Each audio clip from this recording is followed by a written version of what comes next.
Bonsoir à tous et bienvenue à ce 9e épisode de l'émission hebdomadaire de 7 jours sur Terre. C'est un immense plaisir d'être avec vous ce soir. Sans plus tarder, voici les deux grands dossiers qu'on a préparés pour vous cette semaine à 7 jours sur Terre. D'abord, on se parle d'un dossier qui pourrait avoir un impact majeur sur l'avenir de l'Europe et transformer la joute géopolitique sur le vieux continent. Il est question de l'Allemagne et du départ imminent de Angela Merkel, qui laisse un trou béant dans la politique européenne. Depuis la réunification du pays au début des années 90, la situation stratégique a beaucoup changé dans la région et l'Allemagne est aujourd'hui à la croisée des chemins. Il sera question de l'alliance chancelante avec Washington et du rapprochement avec la Russie. On poursuit ensuite avec un enjeu captivant qui en dit très long sur le réalignement auquel on assiste actuellement sur la scène internationale, la Turquie d'Erdogan et sa relation de plus en plus difficile avec l'OTAN, l'Europe et les États-Unis. Avec un pied au Moyen-Orient et l'autre en Europe, la Turquie est un véritable géant qui projette une influence importante à travers toute la région. Aujourd'hui, son appartenance à l'Occident est remise en question plus que jamais, alors qu'elle défie ouvertement les intérêts de ses alliés traditionnels. Mais qu'est-ce qui se passe en Turquie? Il sera question de l'achat des S-400 ainsi que des politiques d'Erdogan. Tout ça et beaucoup plus ce soir à 7 jours sur Terre.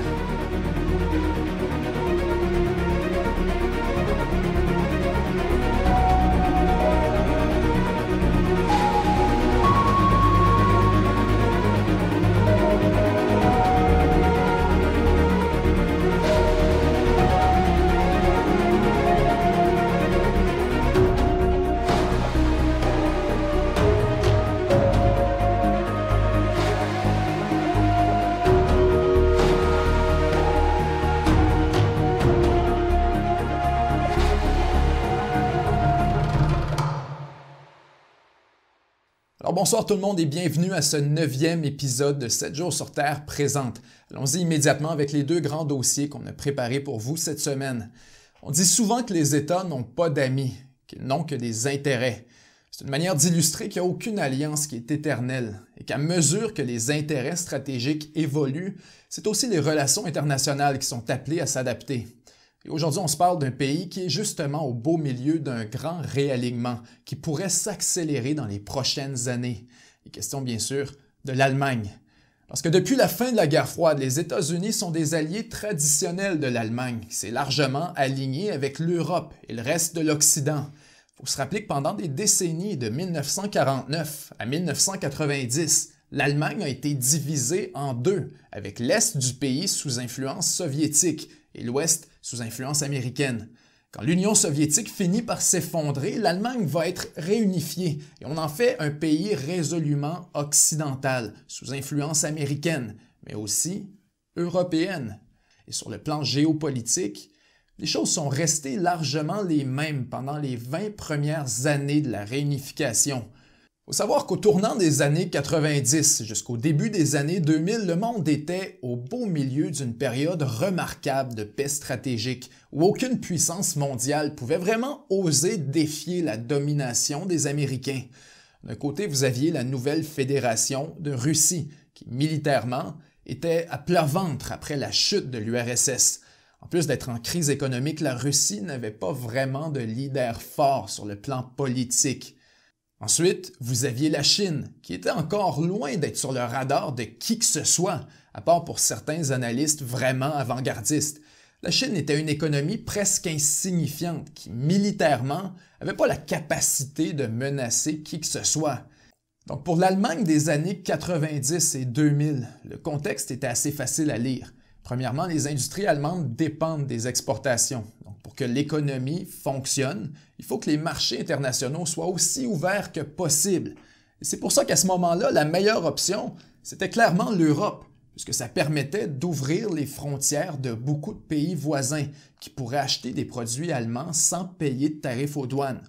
Le résultat, c'est que l'Allemagne a pris une place de leader au sein de l'Union européenne, qu'elle est aujourd'hui devenue un mastodonte économique de 83 millions d'habitants qui dépend largement des exportations de ces grandes industries. En fait, les 30 plus grandes entreprises allemandes font aujourd'hui environ 80% de leurs revenus à l'étranger. L'Allemagne, donc, vous le comprendrez, a toujours tiré grandement avantage de la paix stratégique. Plus le commerce international est libre, plus l'Allemagne réussit bien. Donc pour Berlin, même après la guerre froide, ça faisait encore beaucoup de sens d'être aligné avec Washington, puisque les États-Unis contrôlent le trafic maritime mondial et que c'est eux qui garantissent le libre mouvement des marchandises sur les grandes voies commerciales. Pour réussir en tant qu'économie d'export, il faut absolument être aligné avec la grande puissance maritime dominante. C'est vrai depuis des milliers d'années, et cela encore aujourd'hui. Mais au tournant des années 2010, la situation géopolitique se met à dramatiquement changer. D'abord, la Russie a retrouvé ses jambes et s'affirme de plus en plus en tant que puissance capable de défier l'hégémonie américaine, notamment avec l'annexion de la Crimée en 2014. Ensuite, vous avez la Chine, qui connaît rien de moins qu'un miracle économique et qui s'apprête à prendre la place des États-Unis comme première économie mondiale. Au plan militaire, la Chine développe massivement ses capacités navales et de plus en plus est prête à tenir tête aux Américains. Visiblement, la paix stratégique des années 90 et 2000 tire à sa fin. Ce que ça veut dire pour l'Allemagne, c'est que le moment est venu pour un réalignement et qu'il faut réagir aux nouveaux paramètres géopolitiques. Et depuis quelques années, donc, c'est exactement ce que l'Allemagne est en train de faire. Progressivement, elle ouvre la porte à la Russie, mais aussi à la Chine. Non seulement pour contrebalancer l'influence de Washington, mais aussi pour se préparer au prochain siècle, où décidément les États-Unis ne joueront plus du tout le même rôle à travers le monde. D'une manière, les Allemands préparent la transition vers un monde multipolaire, où plusieurs grandes puissances exercent de l'influence, mais qu'aucune ne domine vraiment les autres. Et ça choque profondément les Américains, qui voient l'Allemagne comme un allié absolument essentiel qui permet de projeter l'influence américaine partout en Europe, notamment à travers l'immense base militaire de Ramstein, qui héberge environ 60 000 membres des forces armées américaines. C'est un déploiement gigantesque sur une base de la taille de l'État du Rhode Island, qui est notamment utilisé par les États-Unis comme centre de formation pour presque toutes les opérations en Europe et au Moyen-Orient. Mais encore plus que ça, l'Allemagne est un allié militaire majeur, presque indispensable dans l'éventualité d'un conflit militaire avec la Russie. Même si l'armée est sous-financée, ça reste une force de combat importante qui fait partie de l'OTAN et qui sert de fer de lance à la posture américaine en Europe. Pour toutes ces raisons, l'Allemagne est un allié essentiel des États-Unis et il n'y a rien que les Américains détestent plus que de voir la Russie s'en approcher. Parce que moins l'Allemagne perçoit la Russie comme une menace, moins elle a d'intérêt à s'allier avec les États-Unis. En fait, plus elle se rapproche de Moscou, plus son alliance avec Washington devient carrément problématique. Parce que l'Allemagne veut garder son indépendance, que la Russie est un partenaire commercial de plus en plus important, qui n'est pas nécessairement opposé aux intérêts de l'Allemagne et qui est capable d'échanges productifs, autant sur le plan diplomatique que commercial. Et c'est pas comme si Washington était un allié parfait non plus, il faut aussi se le dire. En 2013, l'administration Obama s'est fait prendre la main dans le sac en train d'espionner le téléphone personnel d'Angela Merkel. Quand arrive Donald Trump en 2016, la situation va seulement s'empirer, puisque Trump déclenche une guerre commerciale avec la Chine, qui, comme on l'a vu plus tôt, va directement contre les intérêts de l'Allemagne et de ses exportations. Après tout, en 2016, la Chine est déjà devenue le partenaire commercial numéro 1 de l'Allemagne, ce qui veut dire que les politiques de Trump sont très mal reçues à Berlin. Mais encore plus que ça, Trump met de la pression sur les pays de l'OTAN pour qu'ils augmentent leur budget militaire pour opposer la Russie. Mais contrairement à Washington, l'Allemagne entretient des rapports productifs avec Moscou, donc ça fait stratégiquement aucun sens de chercher à s'en défendre. C'est un point de tension majeur, un dossier dans lequel les intérêts de Berlin et de Washington sont tout simplement incompatibles. Tout ça va mener à une sorte de crise dans les relations entre les deux pays qui se symbolise dans la relation personnelle absolument glaciale entre Angela Merkel et Donald Trump. C'est un secret pour personne, les deux se détestent. À l'été 2020, durant ces derniers mois à la Maison-Blanche, Trump annonce que l'intention de retirer le tiers des troupes américaines en Allemagne pour les redéployer ailleurs, là où c'est plus important. Pour Trump, si l'Allemagne veut être défendue contre la Russie et profiter de la garantie américaine de sécurité, il a juste à payer sa part. Mais c'est pas tout.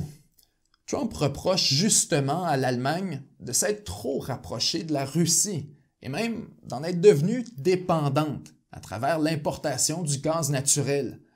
Pour Trump, Berlin doit absolument faire une croix sur le pipeline Nord Stream 2, un pipeline de gaz naturel entre la Russie et l'Allemagne qui promet de doubler les importations de gaz naturel russe. Pour les États-Unis, le pipeline est inacceptable puisqu'il donne un levier stratégique majeur à la Russie qui remet directement en question l'alliance militaire avec l'Allemagne. Dans l'éventualité d'une guerre ouverte, en raison de sa dépendance au gaz naturel russe, l'Allemagne n'aurait pas le choix d'y penser à 2 fois avant de se joindre aux États-Unis, puisque la Russie a toujours le pouvoir de couper l'approvisionnement, ce qui serait dramatique pour l'économie et la machine de guerre allemande. Évidemment, vous le comprendrez, tout ça a le potentiel de complètement bousculer l'équilibre de la force en Europe, ce qui accélère encore plus le mouvement de réalignement qui était déjà bien amorcé en Allemagne et dans beaucoup d'autres pays. Et ce réalignement est majeur. Les États-Unis passent de principal allié à simple partenaire. En fait, d'après un sondage réalisé en avril 2020, seulement 10% des Allemands considèrent que les États-Unis sont l'allié le plus important de l'Allemagne. Dans le même sondage, 36% affirment que la relation avec la Chine est plus importante, alors que 37% préfèrent les États-Unis. L'opinion publique est divisée. De plus en plus, la Chine est vue comme une alternative à l'hégémonie américaine, une puissance émergente avec laquelle il est préférable de garder des bonnes relations, même si c'est au détriment de celles avec Washington. En décembre 2020, l'Allemagne confirme qu'elle va contre la volonté des États-Unis et que Huawei pourra participer à son réseau 5G. Il faut dire que la Chine investit chaque année des milliards de dollars dans l'économie allemande et que de plus en plus, c'est un partenaire essentiel, encore plus que les États-Unis. La conséquence, c'est que Berlin est en train de complètement redéfinir ses relations étrangères pour s'éloigner de Washington et se rapprocher de Pékin et de Moscou. Quand on y pense, c'est tout à fait naturel puisque les États-Unis sont à l'autre bout du monde, que la Chine est en pleine émergence et qu'à partir du moment où la Russie est vue comme partenaire plutôt que menace, il n'y a plus vraiment d'avantage à se plier aux 4 volontés des États-Unis. D'un côté, la proximité avec la Russie garantit la sécurité et d'un autre, la Chine possède un gigantesque marché intérieur qui est suffisant pour alimenter les industries allemandes. Et c'est aussi pour ça que d'une manière, même l'Europe devient de moins en moins essentielle pour l'Allemagne, qui a maintenant une alternative pour ses exportations. En termes géopolitiques, la nouvelle stratégie allemande est relativement facile à comprendre, mais est extrêmement difficile à exécuter. D'un côté, Berlin veut conserver l'Union européenne, puisque c'est un gigantesque marché directement dans sa cour arrière et que ça l'empêche de devenir trop dépendante de la Chine, en lui garantissant une alternative commerciale.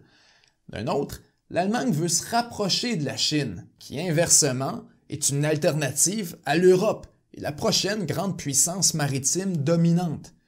Et finalement, Berlin veut essayer, malgré tout, de garder des bonnes relations avec Washington, puisque l'influence de la Chine a besoin d'être contrebalancée et que les États-Unis peuvent servir de levier stratégique si jamais la Chine refuse de jouer selon les règles ou qu'elle abuse de sa position. C'est un jeu d'équilibre extrêmement fragile, surtout dans un contexte où Washington et Pékin ont envie de se sauter à la gorge et que tout pays prenant trop clairement position s'expose à des représailles. Donc lorsqu'il est question de condamner la Chine ou même la Russie, l'Allemagne a désormais tendance à se garder une gêne. Ce qu'on observe en conséquence, c'est que le leadership de l'Allemagne sur l'Union européenne est de moins en moins fort. À force de faire preuve de mollesse diplomatique face à Pékin et à Moscou, l'Union européenne se retrouve en mal de leadership et beaucoup de pays de la région se mettent à glisser vers la Russie et la Chine, comme les Balkans, qui sont plus que jamais sous influence chinoise.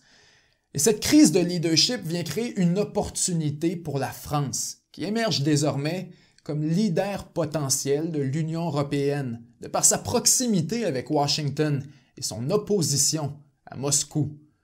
Il ne faudrait vraiment pas se surprendre si on observe un rapprochement entre la France et les États-Unis qui vont tenter de consolider la position française comme leader de l'Union européenne. On pourrait facilement imaginer une collaboration militaire dans la région du Sahel, par exemple, où les forces françaises sont déjà très actives. Pour l'Europe, il est un peu minuit moins une en matière de leadership. Et une chose est absolument sûre, c'est que le prochain cycle électoral en France, comme en Allemagne, va être déterminant pour l'avenir de l'Union européenne. Parce que si Angela Merkel a été pour l'Europe une véritable institution, elle est aujourd'hui sur le point de quitter le pouvoir, et que depuis l'accueil controversé de 900 000 migrants syriens sur le territoire allemand en 2016, les idées de droite sont de plus en plus populaires. En 2017, lors des élections générales en Allemagne, le parti d'Angela Merkel obtient les pires résultats de son histoire. Et c'est tout juste s'il est possible de former un gouvernement. En fait, la grosse percée, c'est l'AfD qui va la réussir, le parti de droite, en devenant le plus gros parti d'opposition. Aujourd'hui, tout indique que le prochain chancelier d'Allemagne va être issu du même parti que Merkel et que ses politiques vont perpétuer la doctrine d'ambiguïté stratégique. Son nom est Armin Laschet et il est vu comme un centriste qui est favorable à un rapprochement avec la Chine et la Russie pour réduire l'influence des États-Unis. Dans une entrevue récente sur les questions de politique étrangère, Laschet a déclaré que l'Allemagne devait réinvestir dans ses forces armées, pas pour plaire à Washington, mais parce que c'est dans les intérêts de l'Allemagne de le faire. De manière générale, Laschet est favorable à des bonnes relations avec Washington et il rappelle que c'est le plus important allié de l'Allemagne, mais il refuse de faire des concessions sur Nord Stream 2 ou encore sur le commerce avec la Chine. Ce qui se présente à l'horizon, c'est un prolongement de beaucoup des politiques d'Angela Merkel dans les dossiers chinois, russes et européens. Pour l'Europe comme pour l'Allemagne, ça signifie que le réalignement est loin d'être terminé et que les États-Unis vont continuer à perdre de leur influence jusqu'à ce que l'Allemagne en arrive à ce qu'elle estime être un point d'équilibre où les influences des États-Unis, de la Russie et de la Chine se contrebalancent les unes les autres pour permettre à l'Allemagne de tirer le maximum de chacune de ses relations avec les grandes puissances. C'est rusé, mais c'est aussi très risqué, puisque comme on l'a mentionné plus tôt, c'est un plan de non-engagement, de compromis et d'indécision stratégique qui risque de pousser l'Allemagne en marge de l'influence française. Paris a l'avantage d'avoir une politique étrangère beaucoup plus articulée, basée sur des décennies de précédents et de traditions qui ont tendance à faire la promotion de l'autonomie européenne, mais aussi des valeurs républicaines et démocratiques, ce qui signifie souvent l'opposition à la Chine et à la Russie. Une Europe française pourrait donc être un compromis acceptable pour Washington qui perdrait beaucoup de son influence militaire sur la région, mais qui au moins l'empêcherait de glisser entre les mains de la Chine et de la Russie. Et c'est pour ça qu'on vous mentionnait toute l'importance du prochain cycle électoral au sein du couple franco-allemand. En France, la réélection de Macron est encore incertaine et l'Allemagne a toujours été gouvernée par une coalition de plusieurs partis dont la composition est encore inconnue. À Berlin, le changement de garde arrive très bientôt, en septembre 2021, alors qu'en France, l'élection présidentielle est en 2022. Donc dans les prochains 18 mois, on va assister à une période critique et déterminante pour l'avenir de l'Europe, mais aussi pour celui des États-Unis, puisque tout indique que les résultats vont consolider la place de Washington comme rien de plus qu'une influence parmi tant d'autres dans l'espace européen. Pour la Chine et la Russie, c'est un scénario parfait qui les avantage considérablement, parce qu'une Europe qui s'éloigne des États-Unis, c'est une Europe qui s'ouvre un peu plus à leur influence.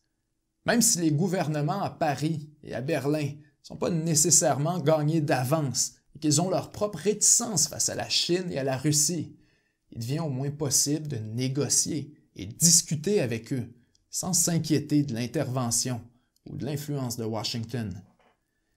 Il est encore difficile de déterminer l'impact que ça va avoir sur la géopolitique mondiale, mais déjà on constate à quel point la montée de la Chine et la chute des États-Unis est un domino immense qui vient tomber et qui entraîne avec lui toute une suite de réalignements à travers le monde pour retrouver une sorte d'équilibre entre les grandes puissances.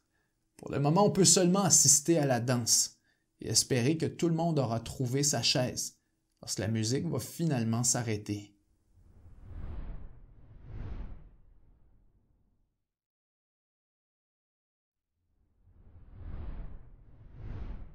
Pour poursuivre, on se parle d'un autre pays qui a une importance géopolitique majeure et qui est actuellement en train de vivre une sérieuse période de remise en question quant à sa place sur la scène internationale. Il est question de la Turquie. Il suffit d'en faire un portrait géographique rapide pour comprendre à quel point le pays a une position stratégique, qui en fait un joueur absolument incontournable dans une multitude de dossiers géopolitiques. D'abord, la Turquie est bordée au nord par la mer Noire et au sud par la mer Méditerranée, en plus de contrôler le trafic maritime entre les deux et l'accès à l'océan de plusieurs pays, dont la Russie, à travers les détroits des Dardanelles et du Bosphore. Pour poursuivre, la Turquie est située en plein au carrefour de ce qu'on pourrait appeler le centre-ville du monde. D'un côté, c'est l'Europe, de l'autre, c'est l'Afrique, le Moyen-Orient ou la région du Caucase. Ce que ça veut dire, c'est que la Turquie est un passage obligé pour toutes les grandes puissances qui veulent exercer de l'influence dans la région. Aujourd'hui, sa position aux portes de l'Europe lui donne un levier stratégique majeur, puisque le pays peut contrôler beaucoup des flux migratoires en provenance de l'Afrique ou du Moyen-Orient. Ensuite, la Turquie est voisin de l'Irak, de la Syrie et de l'Iran, ce qui en fait un avant-poste absolument essentiel pour les forces américaines ainsi que pour les coalitions antiterroristes internationales qui opèrent régulièrement à partir de la Turquie. En fait, la base aérienne d'Incirlik, dans le sud du pays, est largement opérée par les Américains et est une des plus actives dans toute la région. En plus d'y maintenir des avions de chasse ainsi que des bombardiers, les États-Unis y ont déployé tout un arsenal de bombes nucléaires de type B-61 qui, aux dernières nouvelles, sont encore sur place. Et au-delà de sa position géographique, la Turquie est elle-même une puissance militaire considérable. D'abord, le pays est membre de l'OTAN, ce qui en fait sur papier un allié direct des États-Unis, ainsi que des grandes puissances européennes. Au moment où la Turquie a rejoint l'OTAN en 1952, l'objectif des États-Unis était surtout de contrer la montée de l'Union soviétique, en intégrant dans l'Alliance un énorme pays directement aux portes de l'URSS. D'ailleurs, ce sont justement les missiles nucléaires américains déployés en Turquie qui ont causé l'escalade qui a mené à la crise des missiles en 1962. Depuis qu'elle a rejoint l'OTAN, la Turquie s'est largement alignée sur les États-Unis et sur l'Europe. En fait, encore aujourd'hui, elle essaie de rejoindre l'Union européenne. Mais disons seulement que c'est loin d'être gagné. Parce que depuis les années 50, la Turquie a beaucoup changé. Longtemps, c'est un exemple de sécularisme et de démocratie dans une région troublée du monde où la stabilité politique est difficile à atteindre. Aujourd'hui, sous la gouverne du président Recep Tayyip Erdogan, le pays prend une direction radicalement différente où la religion prend une place beaucoup plus importante. Premier ministre depuis 2003 et président depuis 2014, Erdogan a une influence gigantesque sur la trajectoire du pays dans les 20 dernières années. Depuis qu'il est président, il essaie de ramener la Turquie à son époque de grandeur sous l'Empire ottoman, en se positionnant à nouveau comme une grande puissance qui projette son influence et sa force militaire un peu partout dans la région. Erdogan a donc largement abandonné le principe du sécularisme, donc de la séparation de l'État et de la religion, pour plutôt se positionner comme leader du monde musulman et de toutes les populations turcophones. Soudainement, la culture religieuse du pays et son énorme population musulmane devient un avantage, une sorte de levier stratégique pour coaliser le reste des pays musulmans autour de son influence. Pour en avoir un exemple éloquent, suffit de regarder la réponse de la Turquie aux caricatures de Charlie Hebdo. En dénonçant et en attaquant sévèrement Emmanuel Macron, Erdogan devenait en quelque sorte le porte-parole du monde musulman. Mais bien évidemment, pour devenir une grande puissance, il est impossible d'être soi-même sous l'influence d'une autre plus grande puissance, comme les États-Unis, la Russie ou la Chine. Pour être une puissance, il faut de l'autonomie, de l'indépendance et son propre réseau d'influence. Donc, depuis son arrivée, Erdogan multiplie les gestes pour affirmer l'identité musulmane de la Turquie, mais aussi pour l'éloigner de Washington et gagner en indépendance. Et ça, c'est loin de plaire à tout le monde. Aux États-Unis, bien sûr, mais aussi à beaucoup de gens en Turquie. Il faut comprendre que depuis la naissance de la République turque, le sécularisme et les valeurs républicaines représentent une fierté pour la population. C'est ce qu'on appelle le kémalisme, le nom qu'on donne à l'idéologie fondatrice de la République turque. L'armée, par exemple, a toujours considéré comme sa responsabilité de défendre la Constitution, donc le kémalisme, et d'empêcher l'islamisation du pays. À chaque fois que la Turquie a trop flirté avec l'islamisation, l'armée est intervenue, allant même jusqu'à mener des coups d'État lorsqu'elle estime que le gouvernement va trop loin, comme en 1960, en 1971 ou en 1980. Et c'est un peu pour ça que les manœuvres d'Erdogan ne passent pas inaperçues en Turquie, mais aussi ailleurs dans le monde. En fait, déjà en 2014, l'actuel président des États-Unis, Joe Biden, qui était à ce moment-là vice-président, avait déclenché une crise diplomatique avec la Turquie en déclarant au New York Times qu'Erdogan était un autocrate qui avait mené directement à la montée de l'État islamique et que si c'était juste de Biden, les États-Unis soutiendraient les efforts de l'opposition en Turquie pour le battre aux élections. Erdogan, de son côté, est furieux et Barack Obama humilie Joe Biden en l'obligeant à faire des excuses officielles. Disons que la table est mise. Dans la nuit du 15 au 16 juillet 2016, la situation en Turquie passe à un tout autre niveau quand une partie de l'armée mène une tentative de coup d'État qui échoue lamentablement lorsqu'Erdogan appelle ses propres partisans à sortir dans la rue et affronter les putschistes. Dans les mois qui suivent, Erdogan mène une purge massive au sein de l'armée pour expulser tous ceux qui ont des liens avec le coup d'État, mais aussi avec l'opposition politique. Il fait arrêter des policiers, des enseignants, des journalistes. Erdogan menace les États-Unis de leur couper l'accès à la base de Incirlik. Il les accuse d'héberger un Turc en exil du nom de Fethullah Gülen, une figure de l'opposition qui aurait télécommandé le coup d'État depuis les États-Unis. À travers la purge qui suit la tentative de coup d'État, Erdogan s'impose comme un chef autoritaire.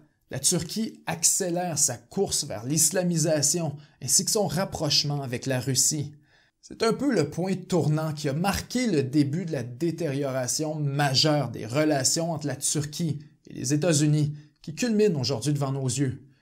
Pour comprendre le nouveau jeu stratégique de la Turquie, il suffit de revenir un peu sur le dossier des S-400, un système russe de défense aérienne hautement sophistiqué qui fait l'envie et la terreur des Américains. Le problème, c'est que personne ne sait vraiment à quel point le système est performant, mais il est réputé comme étant des années en avance sur tout ce que produisent les Américains dans le domaine.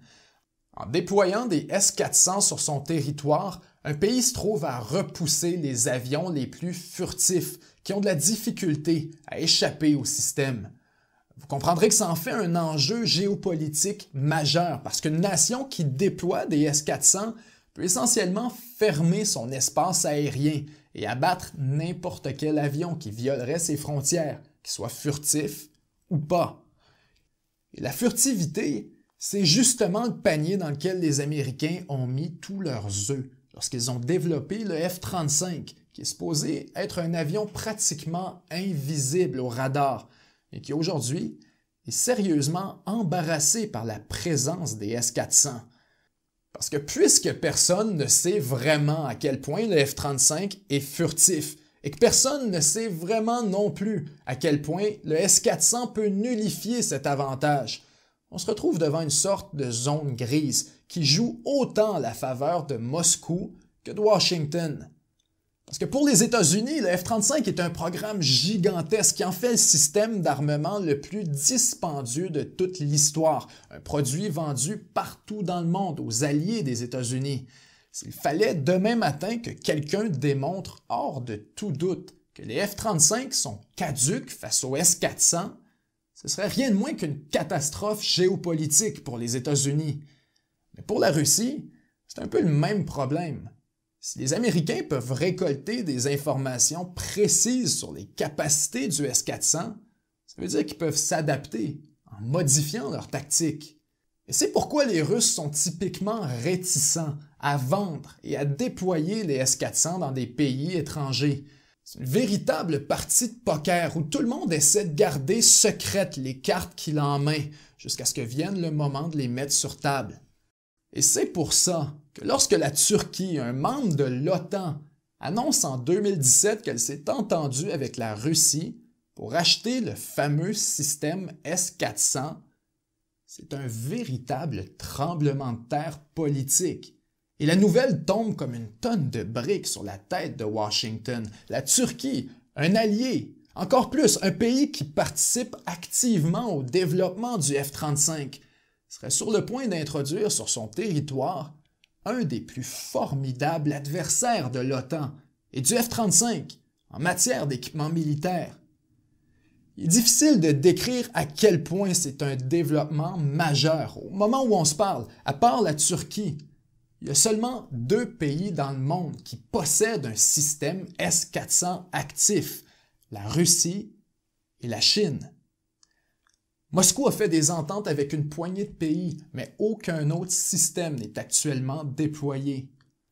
Pour Washington, c'est une insulte, une provocation qui remet directement en question la place de la Turquie au sein de l'OTAN.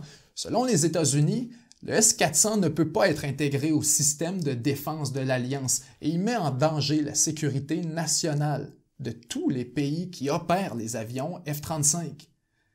Il y a certainement une part de vérité. Il faut aussi voir l'autre côté de la médaille. Les fabricants d'armes américains et le complexe militaro-industriel paniquent à l'idée de voir la Russie envahir leur marché traditionnel, soit l'OTAN, qui a toujours été fermé à l'influence russe. Longtemps, la supériorité des armes américaines rendait le problème moins important, puisque les États-Unis avaient toujours une alternative au moins équivalente à offrir à leurs alliés. Mais avec le S-400, les choses sont différentes. Tout le monde est au courant que c'est le meilleur système de défense aérienne, donc même les alliés sont intéressés.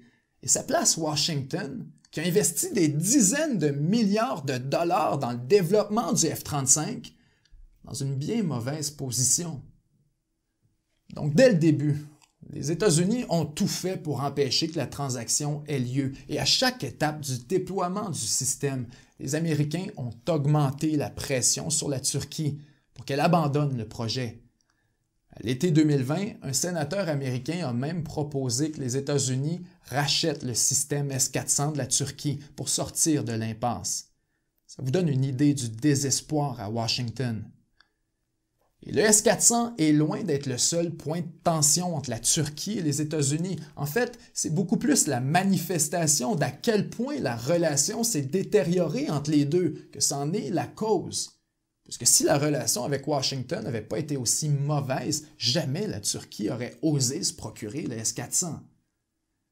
La réalité, c'est que depuis plusieurs années, les intérêts de la Turquie et ceux des États-Unis sont de moins en moins alignés. D'abord, les États-Unis ont de moins en moins besoin de la Turquie, puisqu'ils ont récemment atteint l'indépendance énergétique, ce qui veut dire qu'ils sont beaucoup moins dépendants du pétrole du Moyen-Orient. Ensuite, la guerre contre l'État islamique est terminée. Donc les intérêts des États-Unis dans la région sont de moins en moins nombreux. Du côté de la Turquie, on en a assez d'agir sous les ordres de Washington et de servir uniquement à avancer les intérêts des États-Unis. Maintenant, on veut avancer les intérêts de la Turquie. et enfin récupérer l'indépendance et la souveraineté nationale que les Turcs ont toujours voulu. Pour ça, il faut jouer un jeu d'équilibre et s'éloigner de Washington, sans non plus briser entièrement l'alliance avec l'OTAN, sans quoi la Turquie se retrouverait beaucoup plus vulnérable face à la Russie et à son influence. Parce que ça, c'est important de le comprendre.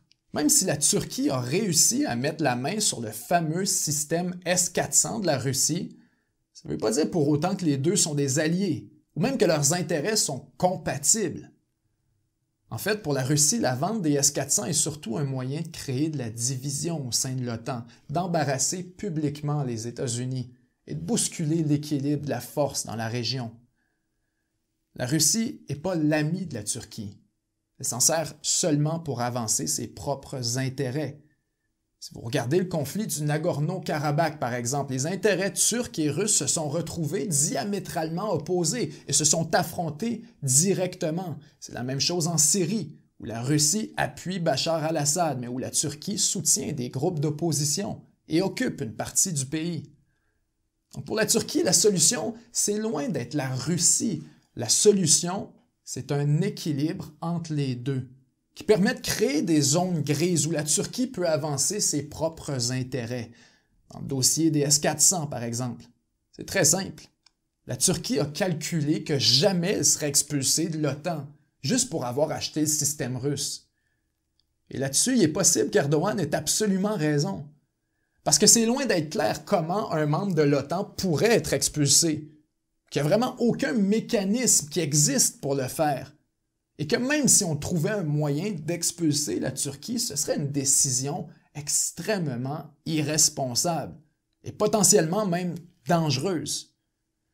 Parce qu'on l'a vu, tout ce que ça accomplirait, c'est de pousser la Turquie dans les bras de la Russie et de la Chine, et que même si Erdogan a des tendances islamistes, et qu'il adopte des comportements qui sont en opposition aux intérêts de l'OTAN, l'OTAN exerce quand même sur lui une influence modératrice qui le force à mettre de l'eau dans son vin. Dans la Méditerranée, par exemple, la Turquie et la Grèce, deux membres de l'OTAN, en sont venus au bord du conflit militaire il y a quelques mois, et c'est justement l'appartenance des deux pays à l'Alliance qui a aidé à apaiser les tensions. On imagine que si Erdogan n'avait aucune contrainte à ce niveau, il serait beaucoup plus agressif et encore moins conciliant.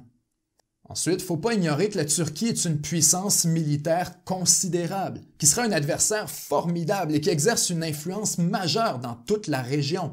Même si les États-Unis ont moins d'intérêt au Moyen-Orient, ils ont toujours besoin de la Turquie pour agir comme intermédiaire avec beaucoup de joueurs du monde musulman, comme l'Iran par exemple. En brisant les liens avec la Turquie, Washington ampute sévèrement sa capacité à faire de la diplomatie dans la région. Pour poursuivre, on doit bien sûr évoquer la position stratégique de la Turquie dans la lutte contre les flux migratoires en direction de l'Europe. Au moment où on se parle, la Turquie héberge des millions de réfugiés syriens et agit comme un tampon pour les populations qui essaient de rejoindre l'Europe. Tout ça est la source d'énormément de tensions en Turquie, qui prend sur son territoire plus de réfugiés que tous les autres pays autour et qui doit assumer la pression sociale qui vient avec. Depuis des années, Erdogan menaçait d'ouvrir la frontière vers l'Europe pour laisser passer les migrants. En février 2020, la Turquie a mis sa menace à exécution et immédiatement, des convois de centaines de migrants syriens se sont mis à se diriger vers la Grèce, à travers la Turquie. C'est un levier stratégique gigantesque, puisque les migrants qui débarquent en Grèce sont la source d'énormément de divisions au sein de l'Union européenne et que les pays du Sud sont particulièrement hostiles à la question. Finalement, il est impossible de parler de la relation entre la Turquie et les États-Unis sans aborder l'éléphant dans la pièce, la question nucléaire. Depuis le coup d'État de 2016, les analystes sont nombreux à s'inquiéter de la présence des bombes nucléaires américaines sur le territoire de la Turquie, particulièrement à Incirlik. L'inconfort est compréhensible, mais il faut aussi penser à l'alternative, qui est loin d'être plus rassurante. Parce qu'il faut être réaliste, si les États-Unis retirent leurs armes nucléaires, la Turquie va immédiatement chercher à en obtenir autrement, que ce soit à travers son propre programme ou encore grâce à son allié, le Pakistan. Selon certaines informations, le processus avec le Pakistan aurait déjà débuté. Les implications sont gigantesques. Si la Turquie met la main sur son propre arsenal nucléaire, ça va déclencher une course à l'armement à travers toute la région du Moyen-Orient. Déjà, l'Égypte, la Syrie, l'Arabie saoudite et les Émirats arabes unis ont tous déclaré leur intention de construire des réacteurs nucléaires qui pourraient éventuellement servir à produire des armes. Les programmes de ces pays sont pour le moment civils, mais ils deviendraient rapidement militaires s'il y avait soudainement un besoin de dissuasion. Il y a donc toute une série de risques énormes qui font que la Turquie ne peut pas vraiment être expulsée de l'OTAN sans déstabiliser toute la région avec des conséquences potentiellement désastreuses. Et c'est pour ça que quand vous posez la question à un pays comme Israël, par exemple, même si on redoute Erdogan, on préfère le statu quo et la stabilité à ce genre de risque inutile. En 2018, Yossi Cohen, le chef du Mossad, le service de renseignement israélien, a dit que même si l'Iran est dangereux, la plus grosse menace pour la stabilité régionale, c'est la Turquie, puisque l'Iran au moins peut être contenu à travers des sanctions, des embargos et des opérations clandestines. Dans le dossier de la Turquie, il est presque impossible de faire quoi que ce soit. Les Américains ont tout essayé en matière de sanctions pour étrangler le gouvernement d'Erdogan et le forcer à faire des compromis. Mais ça ne fonctionne jamais. Depuis des années, l'économie du pays est en crise à cause des sanctions internationales, mais ça ne change absolument rien à la trajectoire que prend Erdogan. Donc pour certains, la meilleure solution, c'est la patience. Il vaudrait mieux attendre et encourager l'élection d'un leader séculaire qui réaligne le pays avec les États-Unis. Après tout, politiquement parlant, Erdogan n'est pas invincible. Mais ça pose la question, est-ce que l'attitude récente de la Turquie est vraiment une anomalie? Est-ce qu'un autre chef politique changerait vraiment la trajectoire du pays pour le ramener sous l'influence des Américains sans aucune condition? Comme on l'a vu plus tôt, il faut arrêter de considérer la Turquie comme un allié naturel de l'OTAN et des États-Unis. C'est un positionnement qui relève d'une situation stratégique qui n'existe plus aujourd'hui. Donc avant de présumer d'un scénario idéal ou d'un dénouement potentiel, il faut prendre en considération qu'on n'a pas devant nous une marionnette, mais bien un acteur rationnel qui prend ses décisions en fonction de ses propres intérêts. Pour le moment, les États-Unis semblent vouloir punir la Turquie et l'exclure autant que possible des activités de l'OTAN. Le nouveau président américain est en très mauvais termes avec Recep Erdogan et s'est entouré de conseillers qui sont hostiles à la nouvelle posture de la Turquie. La relation entre les deux alliés est au plus bas. Mais tant qu'une exclusion de l'OTAN est inenvisageable, il n'y a pas vraiment de moyen de contraindre Erdogan à changer sa trajectoire. Pour les autres alliés de l'OTAN comme la Grèce ou la France, la situation devient inacceptable et il est difficile d'imaginer comment ça pourrait encore durer très longtemps. D'une manière, la Turquie est déjà sur le chemin de la sortie pour ce qui est de l'OTAN. Elle pourrait choisir de quitter elle-même. Mais les implications sont tellement majeures pour les États-Unis que personne n'est vraiment prêt à accélérer le processus. Sans la Turquie, l'alliance est vulnérable selon Washington. Mais avec la Turquie, l'alliance est en état de mort cérébrale, selon Macron. Le dilemme achève. Quelqu'un doit partir. Et si ce n'est pas la Turquie, il se pourrait très bien que ce soit la France qui de plus en plus cherche à créer une armée européenne, ou du moins une plus grande collaboration militaire en Europe. Là-dessus, il est inutile de se faire des illusions. Ce serait essentiellement une version diluée de l'OTAN, qui exclurait la Turquie et les États-Unis. C'est une manière de se débarrasser de l'OTAN sans sacrifier l'intégration de la défense européenne. Il se passe quelque chose d'extrêmement important en Europe, que ce soit en France, en Allemagne ou en Turquie, et tout indique que les prochaines années seront absolument déterminantes pour l'avenir du continent. Avec la chute de l'influence des États-Unis, il se crée un énorme vide que tout le monde essaie de remplir à sa propre façon. Quand on parle de la Turquie, ce sont souvent les mêmes images qui reviennent. Erdogan, le méchant dictateur qui essaie de créer un nouvel empire ottoman. Mais la réalité est beaucoup plus complexe. Et c'est pour ça qu'on a choisi de vous en parler cette semaine. Parce qu'on va observer dans les prochaines années tout un réalignement des plaques tectoniques dans le monde géopolitique, dans lequel la Turquie va jouer un rôle incontournable. Évidemment, on aurait pu aborder beaucoup d'autres aspects de la question turque et même en faire une émission entière tellement il y a des angles intéressants à explorer. C'est un enjeu multidimensionnel qui est extrêmement difficile à synthétiser. Donc j'espère qu'on a su vous intéresser à un des dossiers les plus chauds du monde géopolitique. Maintenant, vous comprenez un peu mieux ce qui se passe et vous pouvez nous répondre dans les commentaires. Selon vous, quelle devrait être l'approche des pays occidentaux ainsi que de l'OTAN face à la montée de la Turquie? J'ai hâte de lire vos suggestions ainsi que votre analyse. C'était Benjamin Tremblay et 7 jours sur Terre. À la semaine prochaine.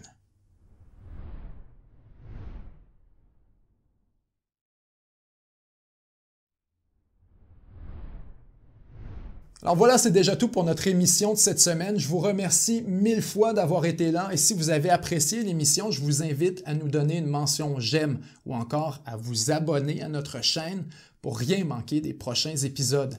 Ça nous donne un gros coup de pouce dans l'algorithme et c'est grandement apprécié.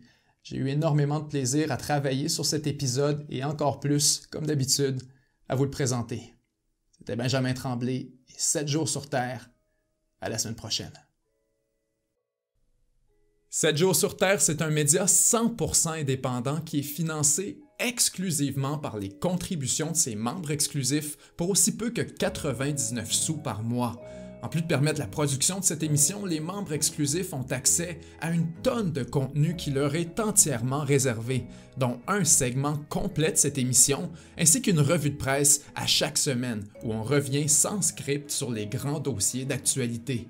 Pour devenir membre, c'est super simple, ça se fait en quelques clics seulement au 7jourssurterre.com/abonnement. Merci et à très bientôt.